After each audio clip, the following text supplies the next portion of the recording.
All right, part two of sine and cosine functions. So yesterday we looked at how the amplitude and period could be affected by changing the parent function. And today we're going to look how we adjust it going right or left or up or down. All right, so just to review, we saw that if we had something like this, the absolute value of A told me its amplitude. And the definition of amplitude is half the distance between the max and the min point. And then B helped us find the period, because the period is defined as 2 pi over B. Okay? Today we're going to look at what happens if we shift the graph right or left or up or down. So if you look at your little sheet here, it makes sense that just like our other transformations, that if I have something like this, that this tells me whether or not I go right or left, and this tells me whether or not I go up or down. All right, so the steps are going to pretty much follow what they say here. So to graph these, we are going to identify the amplitude and the period. And what we're going to do is we're going to draw that initial graph in there. Then we're going to shift that graph whichever way we need to go. So remember yesterday when we were graphing, we put, we divided the period into 4, we put those points in, and then we draw a graph. So that's still what we're going to want to do. All right, so say our example looks something like this.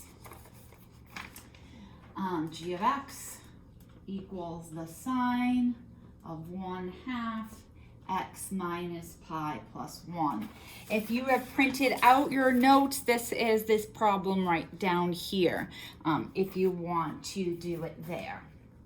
All right, so we're going to identify all those things. So in order, we're going to identify the amplitude, we're going to identify the period,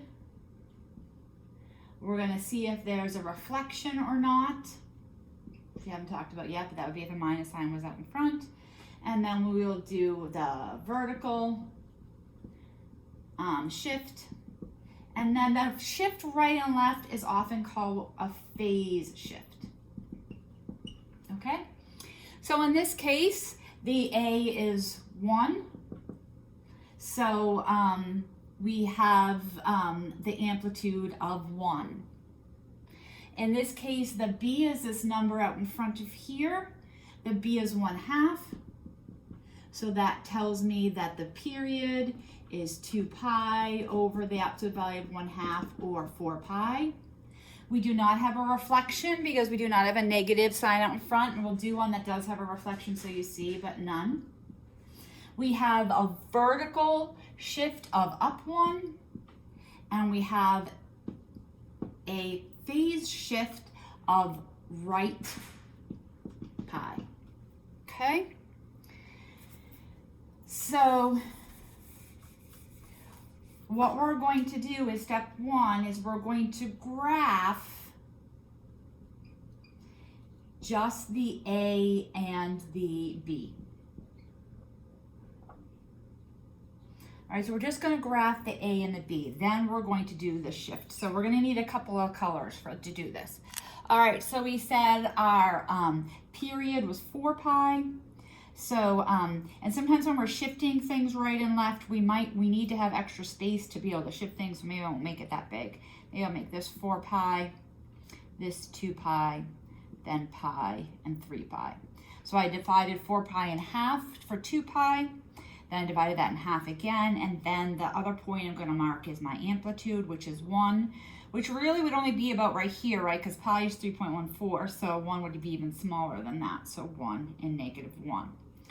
All right, in this case, the midline, the line that goes through the middle of the graph, you sometimes hear about the midline, would be going through the x-axis on the parent function.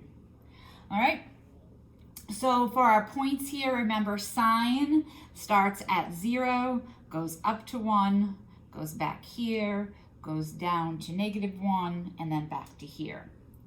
So this would be my graph just if I was graphing this part and this part, okay? Now we need to shift it up 1, right pi. All right, so all I'm going to do is I'm going to take a different color, and I'm going to take each of my 5 major points there and shift it over 1, up 1. So if I shifted this one over pi and up 1, I would be here. If I shifted this point over pi up 1, I'd be here. If I shifted this point over pi and up 1, I'd be here. And if I shifted this point over 1, up 1, I would be here. And if I shifted this point over 1, up 1, I would be here. All right, another way to think about this too is that my midline got shifted up 1 as well. So I have a new midline going through here. So now if I connect my points, we have to think of this because we shifted it. So this is where the sine graph starts. So I'm going to go up, down, and back up again. All right, that would be one cycle of my new graph. I often work backwards and just finish connecting what it would look like if it had started at 0. So that's what it looks like. And you can see it's like I picked up this green graph and moved it over 1 and up 1. All right. So we're going to graph, then we're going to move the 5 key points according to the translation. Then we're going to draw our curve. Okay, so that's what we did. All right, let's try another example. We are going to try one that has a reflection in it. We're only going to worry about reflections over the x-axis, okay? Reflections over the x-axis, not over the y-axis. Why? Because over the y-axis isn't very particular, especially when you have a sinusoidal graph, right? So we're going to try this one. All right, so in this case, the amplitude is the absolute value of -1, right? Because there's a -1, there's a negative sign out in front there. That means -1, so the amplitude here is just 1. All right, the period, there's nothing out in front of this, so the period remains 2 pi. We do have a reflection, and that is over the x-axis. Then we're going left, pi over 2, and then there's that would be my phase shift, and I'm not going up or down anything. All right, so we're going to start by drawing our cosine function with just the a and the b. So just with amplitude of 1 and period of 2 pi. So here's 1, -1. Let's see, here is 2 pi, split it in half pi, split it in half again, pi over 2, split it in half again, 3 pi over 2. Okay? Oops, there you go. So if I was just drawing the regular cosine graph just with this part information, we haven't done the reflection yet or the left, I would be would start here, it would go through here, it would go through here, back up here, and back up here. So it would look like this. Okay? So now I'm going to get my second color, and now I'm going to do the reflection over the x-axis. So if I reflected that, it's going to come like that now. Right? Just reflected over the x-axis. All right, so now I have to take my blue graph and I have to shift it left pi over 2. So this point right here would come to negative pi over 2. Move that negative one a little bit. All right, this point's going to come here. This point up here is going to come here. This point's going to come here. This point's going to come here. So my new graph now would be like that.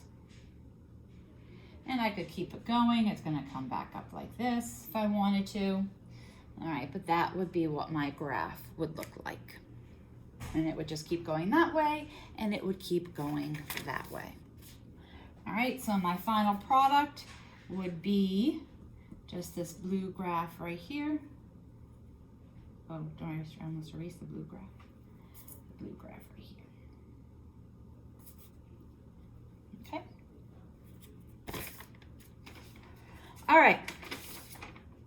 Let's do one other example that has a different number out in front here. So let's try if I had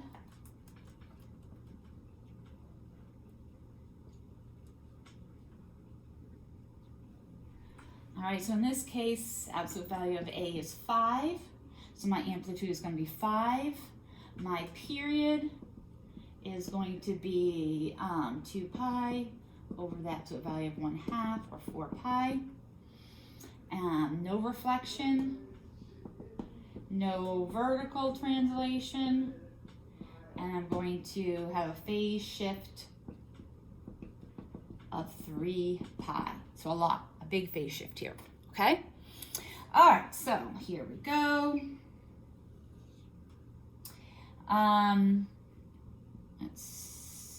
Our period's 4 pi. So if I split that in half, and then split each of those intervals in half, I didn't actually make that very even. Let me try to make that a little bit more even.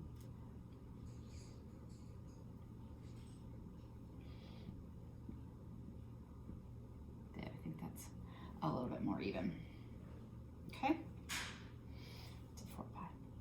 And this time our amplitude, which would be about here, is 5 and -5. All right, so it's a cosine graph. So I'm going to start here, go here, down to here, here, and then back up to here. All right, now I have to shift it to the right 3, so I better make some more pi's over here. Okay. So I'm going to take my third color just so I can be clear. All right, I'm going to take this point and shift it over to 3 pi. So 1, 2, 3. I'm going to take this point, shift it over 3 pi. 1, 2, 3. Take this point, shift it over 3 pi. 1, 2, 3. Take this point, shift it over 1, 2, 3. And lastly, this point, 1, 2, 3. All right, so I start up here. And I come down, and I come back up like that. So working backwards, right, this would now come back down here. This would come back down here. And then I'd be coming back here. So I would be going like that if I were to continue it back to the origin. Okay, it would continue this way and it would continue that way as well. All right, hopefully you got that. I know if you follow that process though, you should be able to graph those. All right, you're gonna have a couple to try tonight, and then tomorrow in class we're going to just work together in a Zoom on graphing these.